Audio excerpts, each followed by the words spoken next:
Here's what you can expect if you're taking a cruise to Kristiansand. This is a picturesque coastal city in southern Norway, known for its charming aesthetic and historic buildings. It has one main cruise port, which you see here, and it's located conveniently less than 1 mile from the city center. You can get a ticket for the hop-on, hop-off bus that you see here. You can walk it on foot or do what we did and take the little train. It was only 15 euros per person round trip, and it was a fun and affordable way to get around.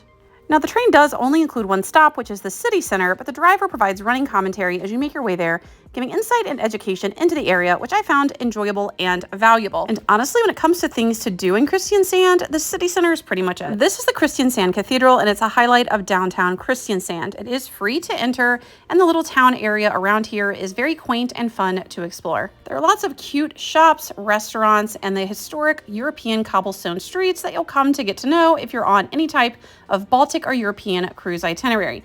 Now for us, we chose just to take the train in, walk around, explore, grab a bite to eat at this little restaurant here, which was delicious, and get a feel for Kristiansand culture. Honestly, this is a smaller port and European cruise excursions tend to be expensive, so there's really not a lot to do here. We didn't want to spend money on an excursion. Now there are a couple of museums, the Kristiansand Museum and the Kristiansand Cannon Museum, most notably, but really this is a kind of get around and walk around and explore place. And again, taking the train is a great and affordable way to do that. The primary language spoken in Kristiansand is obviously Norwegian, but the touristic areas, English is widely spoken and understood, so it's really easy to communicate and navigate the city. The euro is generally accepted and credit cards are also as well, with contactless payment being the preferred method. And fun fact, Kristiansand is named after King Christian IV of Denmark and Norway, who founded the city in 1641, in combination with a reference to the sand present at the city's beaches. But as you can tell, this is definitely not a beach day location. And related to that, if you're taking any type of European or Baltic itinerary cruise, make sure that you note that the weather can be extremely unpredictable.